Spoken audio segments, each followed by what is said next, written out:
for the first time in my life, I put this camera on my chest and the monitor wasn't working and I was shooting blind. And the first person I shot in my life with my thing was Professor T.N. Krishnan. And that day, Vijay was playing the violin with her. So it's like life has come a full circle. And now I'm seeing Vijay's documentary. But fortunately, Vijay's documentary is in focus and it looks great, and whoever shot it has done a fantastic job. Unlike the one which we shot, where the camera wasn't, there was no monitor working and we were like shooting blind, hoping that something will happen.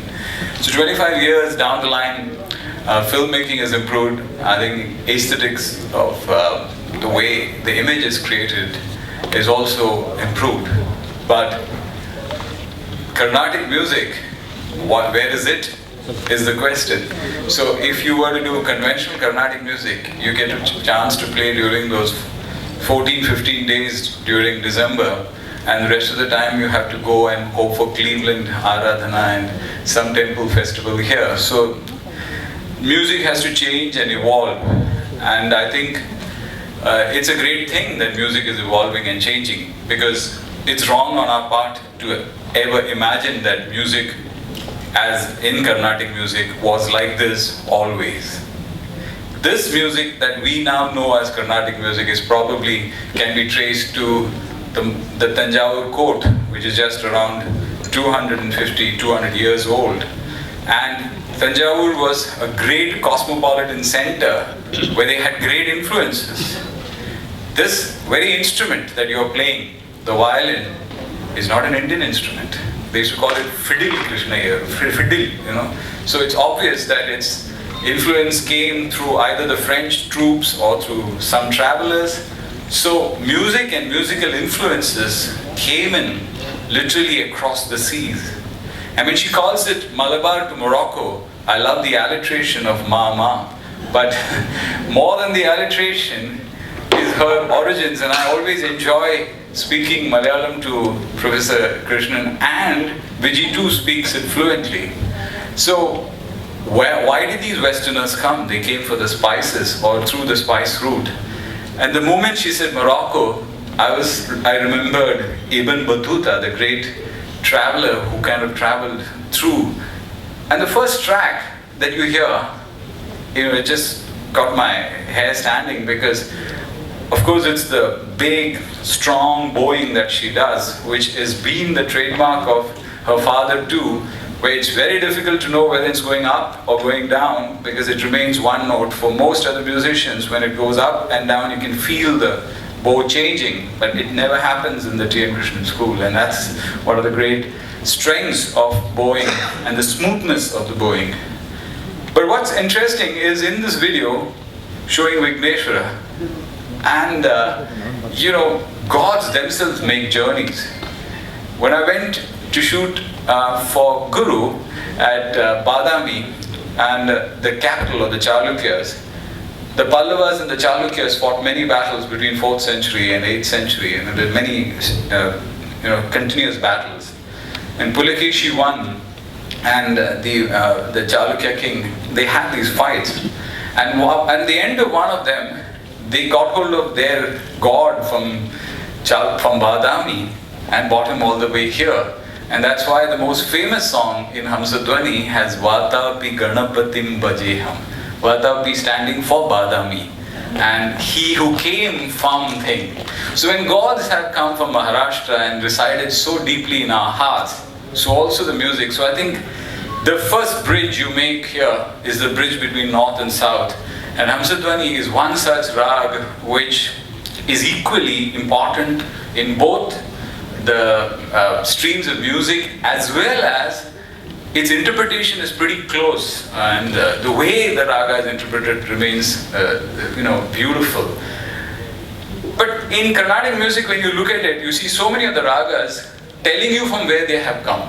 Saurashtra, it's obvious that it's coming from Saurashtra. When you have Kamboji, you think, is it coming from Cambodia? Where is it coming from? And then you say, no, it's not there. There's something called Hari Kamboji, so it's from here. This is from the land of Hari. So you have various indicators that music actually came from very many areas. So I love the second song, which I think is from something like Chakravaham, and I kind of know these ragams based on certain songs and identify it like Pavana Guru, or so you remember these things. But the most impressive is when you hear the Kiravani piece, and I was walking in Turkey, and when the muezzin called, it is the most beautiful experience walking in Istanbul, because each mosque calls in a certain raga, and you can feel the Kiravani, and that is so beautiful when it comes.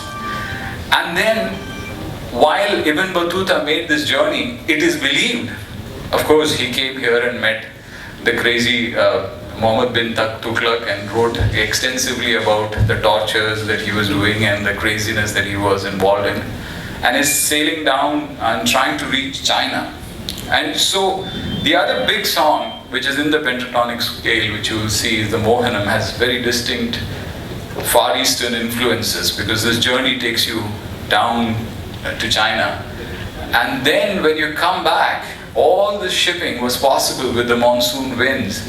And when you hear that Madhyamavati and you really feel the rain is coming, and for people like us from Kerala, where we have 6 months of rain, it's the most beautiful time, and to hear the rain is fantastic.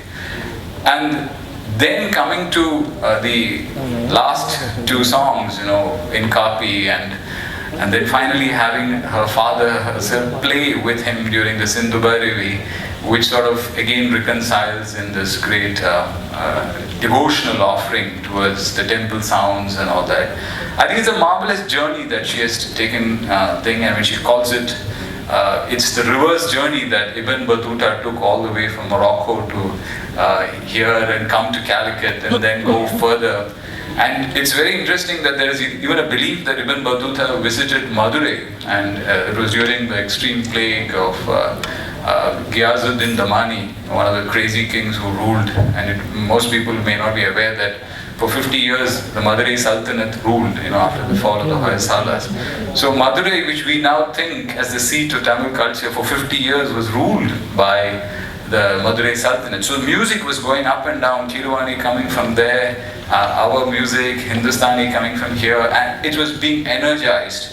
And retracing this energy and trying to create this global sound without losing its Carnatic roots is a great effort, and I thank Vijay and everybody who collaborated, my dear friend Shaleen, Gopi Sundar, and the host of other musicians who have got together, who I don't know by name because I only heard their sound, and the gentleman who made the music video, and for everybody who has come together.